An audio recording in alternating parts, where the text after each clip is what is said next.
नाशिकमधील गणेश विसर्जन मिरवणूक मार्गाची पोलीस अधिकारी आणि सार्वजनिक गणेश मंडळाच्या पदाधिकाऱ्यांनी पाहणी केली आहे। संपूर्ण मार्गाची पाहणी करून अडचणींसंदर्भात नियोजन करण्याबाबत चर्चा करण्यात आली।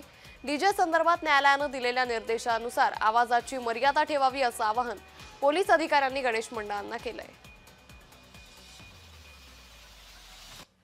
आज जी विसर्जन मिरवणुकीची पाहणी करण्यात आलेली आहे, तर या पाहणीमध्ये एमएससीबीचे अधिकारी आहेत, महानगरपालिकेचे अधिकारी सोबत घेतलेले आहेत। कुठल्या ठिकाणी बॅरिकेटिंग करायचं आहे, कुठल्या ठिकाणी तारांच्या अनुषंगाने काही अडथळे आहेत का, हे सर्व आज आयडेंटिफाय केलेले आहेत। अगोदर देखील आयडेंटिफाय केलेले होते, त्यातलीच बरोबर जवळजवळ 80% कामं झालेली आहेत। काही थोडीफार कामं राहिलेली आहेत, ती आज या ठिकाणी 1-2 दिवसामध्ये ते पूर्ण करून घेणार आहेत। म्हणजे गणेश मिरवणूक ही कशा पद्धतीने शांततेने आणि विना अडथळा पुढे सरकेल यासाठी आम्ही प्रयत्न करत आहोत।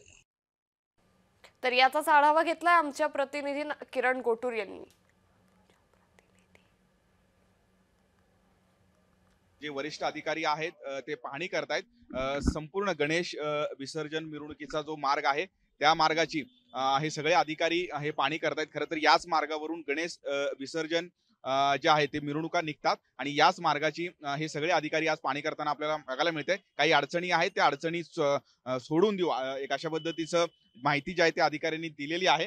आणि गणेश विसर्जन मिरवणुकीमध्ये जे नंबर असतात म्हणजे खरं तर त्याही नंबरवरनं काही वाद आहेत। या सगळ्या वादावरती आज एक हे बैठकीचं जे आयोजन केलेलं आहे, त्यामुळे या बैठकीमध्ये काय तोडगा निघतो हे बघणं महत्त्वाचं असेल। कॅमेरामॅन दीपक सह मी किरण गोटूर, जय महाराष्ट्र न्यूज, नाशिक।